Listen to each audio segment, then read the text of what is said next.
Hi, Karen from Quantum Heart Awakening. This is just going to be a brief Sunday little check-in with the collective. I already tried to do 2 videos and they just weren't working out. I'm in a new location, so I'm uprooted, so the energy feels incredibly draining and I'm not quite sure why. So I'm going to do my best to get through this.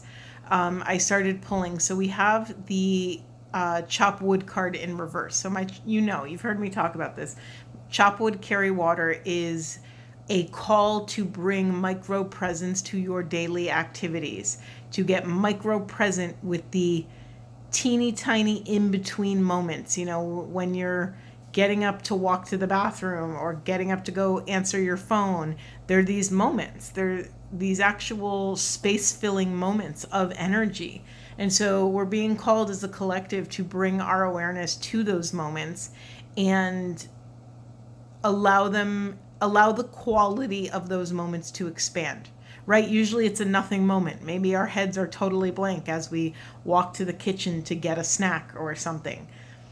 And yet there's so much opportunity on the table in those in-between moments, which leads me to my other message. I started a video, I was like 6 or 7 minutes in, and the biggest message in that was that the collective is in this liminal space. They are between worlds. I say they, I mean we. We are in between worlds. We are not really who we were, and we're not yet quite who we're going to be. So there's this kind of integration process. We're getting boiled down to the bones, right? We're putting all the ingredients in the cauldron and letting it become this other substance. There's this alchemical process taking place. So I'm not at home. You're going to hear weird noises. I can't do anything about it. There we go. Okay, so sorry. We have this happy card in reverse. Okay, a message that's coming out now is do not judge the quality of your life. Do not measure the quality of your life against your level of happiness right now. Happiness is not the goal. It's a wonderful, beautiful, sacred byproduct of living a life in alignment. So don't put all of your eggs in the happiness basket when that's actually not the work you're called here to do. The work you're called here to do is to create a container within yourself that can endure with love and kindness, that can hold your center for love of self and other in any flavor of chaos. Meaning, can you bring love and grace to the situation even when shit is hitting the fan? Can you hold that love in the face of all circumstances, right? And so we're learning step by step to test ourselves, to call our spirits back from places it doesn't belong, to call our awareness back, right? To take a little bit more control and sovereignty and intention over these moments. So don't measure the quality of your life based off of your level of happiness. That's not the work right now. That's not what's showing up on your side of the street. What's on your side of the street is remaining loyal to this work, remaining loyal to and committed to your mission, remaining loyal and committed to the path.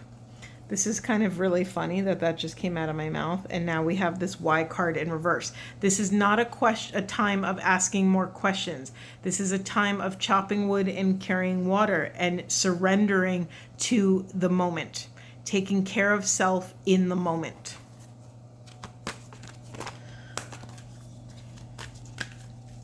One of Carolyn Mace's favorite things to say is to give up the why.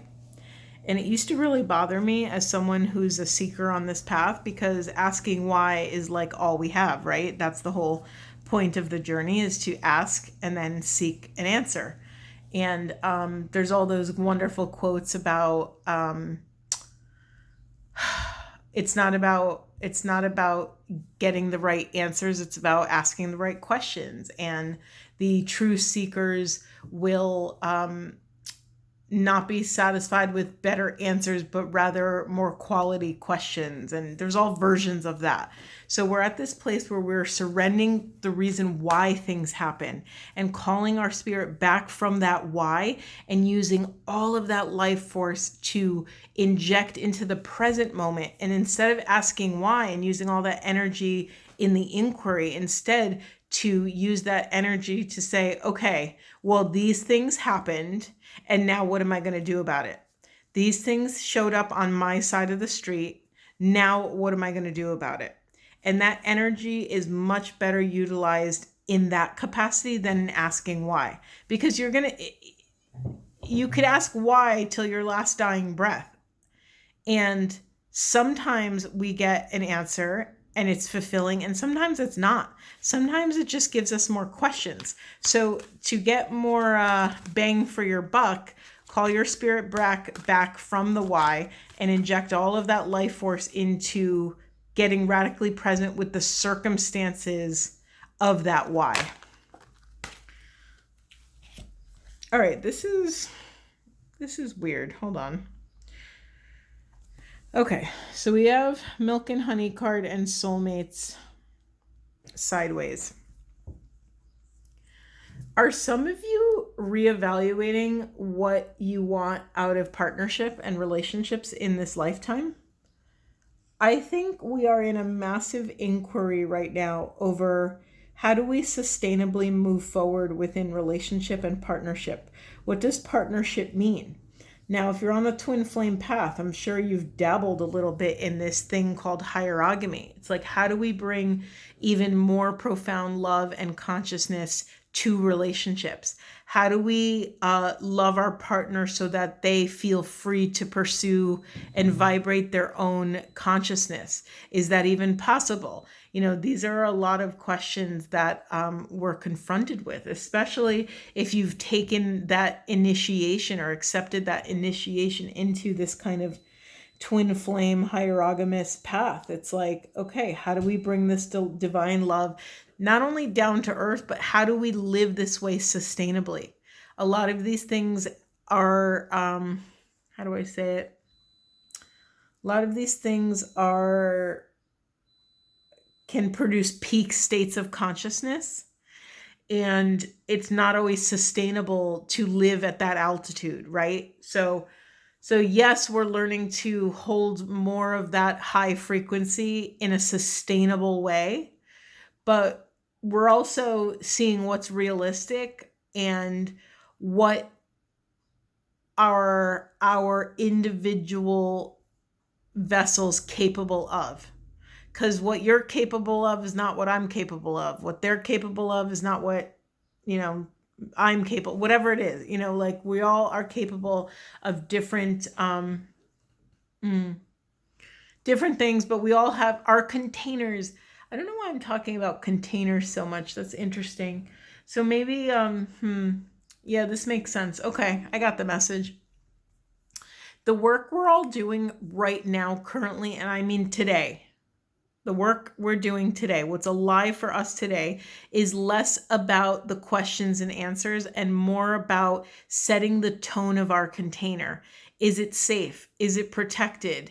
Do we have love there? Can we hold difficult things and not let those difficult things dictate or define the love we have for self?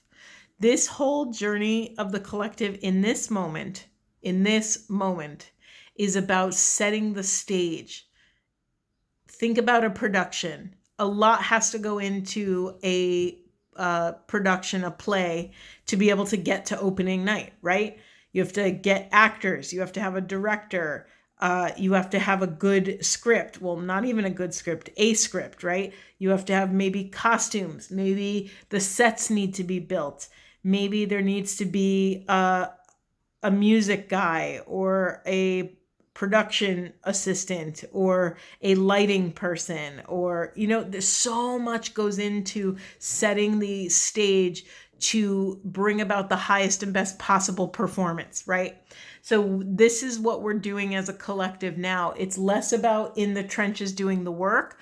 It's more like we're home from our last hero's journey and we're making sure our house is in order so that when we step into the next work, the next adventure, the next hero's journey, we will have a soft spot to land. It'll be a safe home to come back to bring all of our trials and tribulations and our quandaries and our joy, our love, our pain, our contractions, our triggers, our activations, our dysregulation, so that we can bring all of that density back home and it's safe. It's safe to be here. Okay, let's move on. Let me get another deck. Interesting message. I didn't think we were going to get there, to be honest. I don't know if you can hear, but my energy is slowly deteriorating and it just, it feels like it's speaking to the arduous nature of setting the stage. I really like this analogy because it's just multifaceted and very true. It just works, right?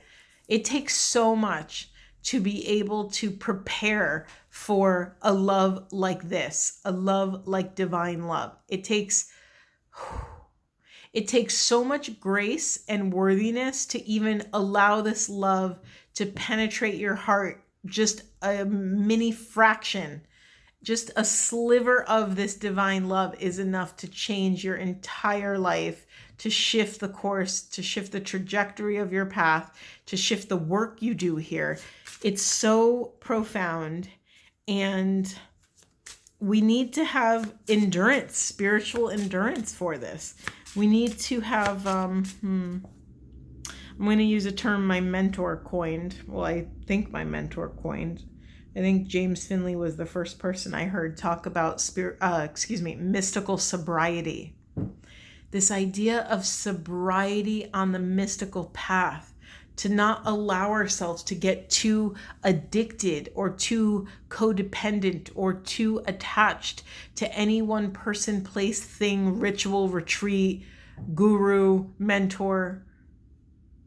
We need to practice sobriety in the level that we allow ourselves to receive the Holy Spirit, receive the quantum field. Because if you've been on this path for a while, or not, maybe even you've been on your path for 2 seconds, if you've had those moments of transitory bliss, those moments of transcendence, those moments of ecstatic oneness, those peak states of consciousness, it's incredibly jarring. It's beautiful, don't get me wrong. It's incredible and beautiful, and it will change the core of your life. However, it can get a little addicting if you expect to stay there. Remember the first card we got, or the second card we got? We had the happy card in reverse. Happiness is not the point. It is a beautiful, beautiful byproduct and symptom of living a life in congruency and alignment. Yeah, we just got music healing. So I grew up with a lot of music in my house. I grew up with my mom and dad singing. We always had music on, all different kinds of music. And I didn't realize it until I became an adult, but it really contributed to the home environment. It was like it was like a hidden family member I didn't realize was there until I had to make my own home. And when I first bought my house, I sold my house. I don't have it anymore. But when I first bought my house, I remember thinking like, oh, it's really quiet. And I get to fill this blank canvas with what resonates with my spirit, which with what lifts my frequency, with what makes me feel cozy and warm. And so there's something here about musical healing for the collective. Turn to music and make sure it's high vibrational music. I mean, no one can judge what that is for you, but basically, does it raise your spirits in some way? Does it heal you in some way? Does it help you release in some way? Or does it bring you even back to a nostalgic place? Music and smells have such a powerful way of bringing us back to a certain moment in time. Yeah, and then we also have new beginnings. When your energy is set, when the stage is set, when everything is in place, your new beginning will show up at your door. It will unfurl right in front of you. I don't know if you could see, but this says Lafayette Cemetery. And so it is a very much of honoring the death and rebirth of something. We have butterflies, symbol of transformation, and flowers, new growth. It's very lush. So honor the transformation that wants to take place, but don't force it. It's happening. It's integrating. You don't have to, you don't have to push the river in this moment. You get to like chill in your canoe and just float down the river. It's safe. There's no crazy waterfalls or alligators in the river. You're okay. You're okay. And you could just surrender to the flow. Anything else, Spirit? Anything else? Okay, I'm not getting anything else from this deck, so we're tapped out. Let me get my little goddess deck. We have divine lineage in reverse. Let's get more. Hold on. Okay, interesting. We have fearless love, giving and receiving in reverse, and seasons. Okay.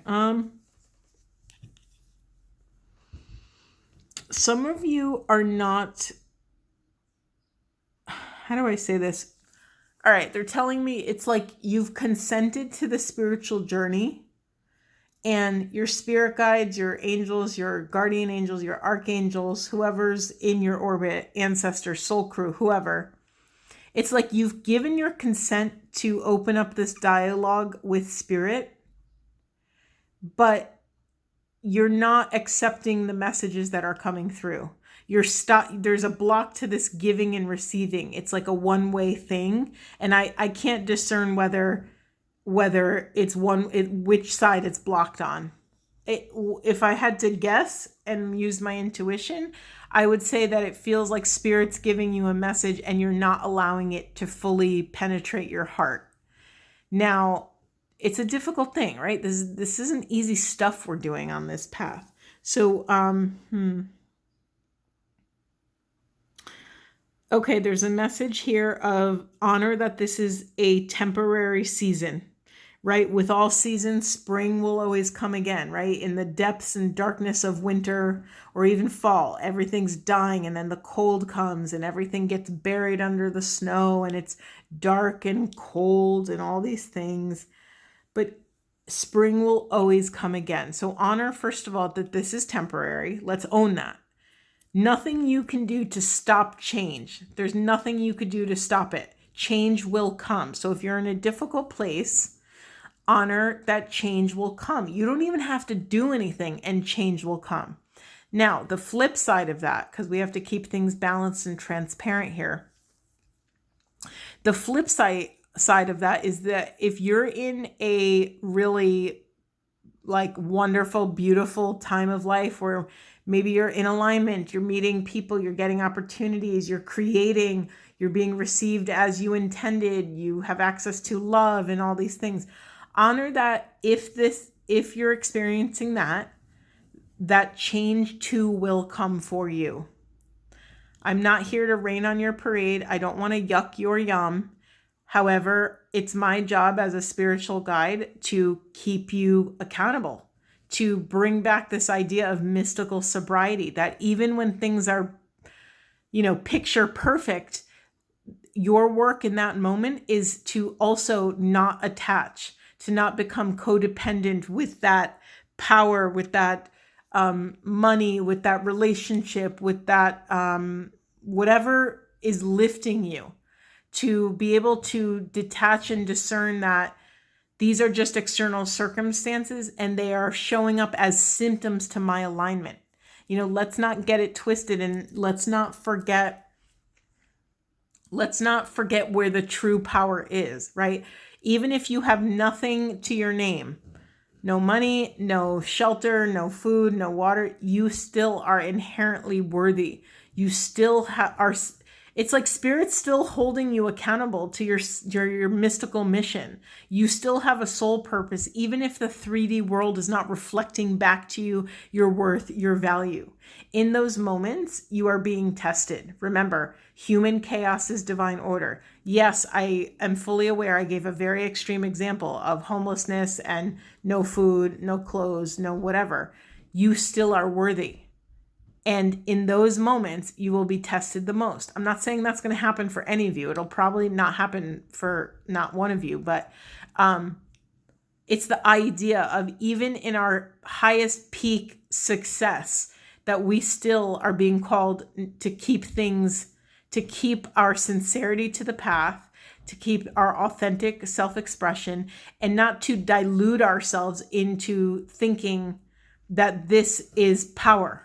Right? Just because we have a bunch of things or we have a certain number in the bank account, let's not give ourselves the illusion that this is power. The true power is in you being present with self. The true power is being able to be authentic, speak your truth, live vulnerably, and not lose your power in the face of external circumstances. I hope that made sense. Really powerful message, though. All right, anything else? Anything else about this? All right, yeah, I'm going to get more. We have a self-sabotage card in reverse. You want it in reverse. It's a good thing it's in reverse.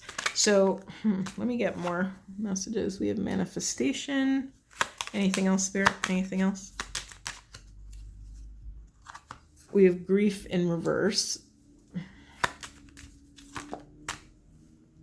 And desires in reverse. It's interesting that these messages seem to come out in fours, and pleasure is in the unconscious. I don't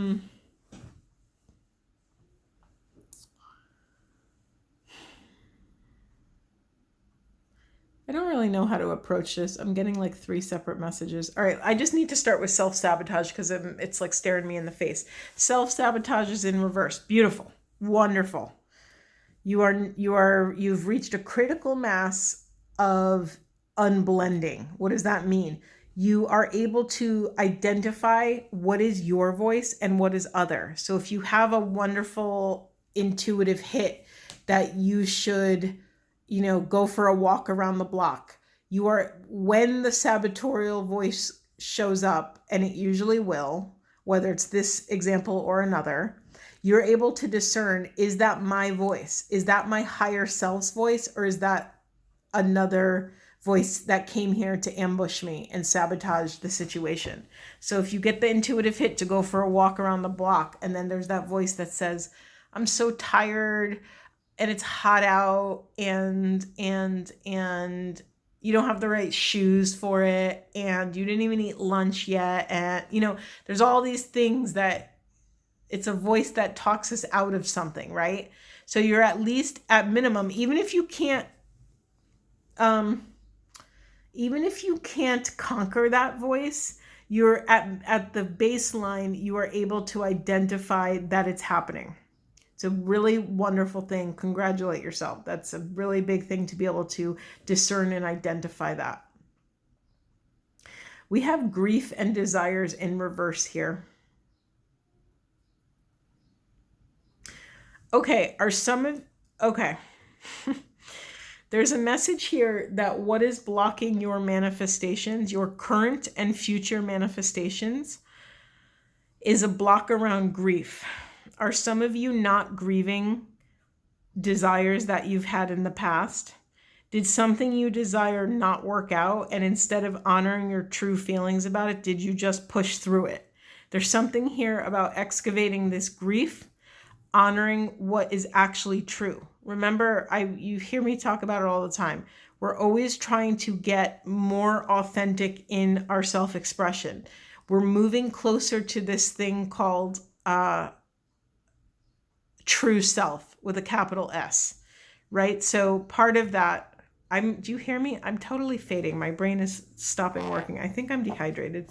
Anyway, So you're being called to vibrate and excavate these old feelings of grief. I don't know what it is. So a desire could be, gosh, it's an infinite thing, right? Desires, it could have been you thought you were going to be a mother by this age. You thought you were going to be married at this age. You thought you were going to have this amount of money in your bank account by this time, or whatever desire you had and that didn't work out, there's some residual thing left over that you're called to vibrate. All right, I'm fading hard and fast, so let's get some archangel support here, because Lord knows I need it. Okay, Spirit, what would you like to share about the collective? What does this say? Outdoors.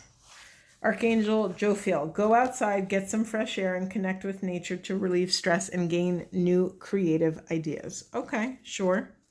This is further solidifying this journey of taking care of self. Remember what we said in the beginning. This is not a time of asking more questions and taking more classes and learning new things. This is a time of taking care of self, taking care of the body, taking care of your environment around you. Simple things.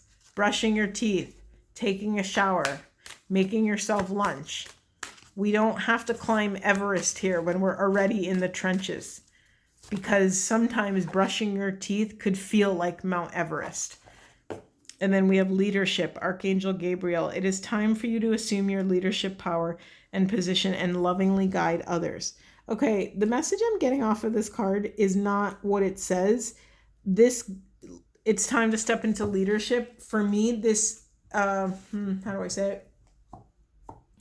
You're called to step into leadership and become a loving guide to your internal parts. This isn't like time to take action out in the world. This feels very much of tending to your home. What parts of self need attention right now? And then we have patience. Your dreams are blooming more rapidly than you realize. Still, they need nurturing and patience. All right, let's get some twin flame cards. What does the collective need to know for the highest and best good of self and the planet? I mean, I should just assume it's going to come out. Every time I use this deck, it says the chosen one, fast track to ascension. You have to know that the faster, if you say to Spirit, I want to be enlightened. It's a pretty broad one.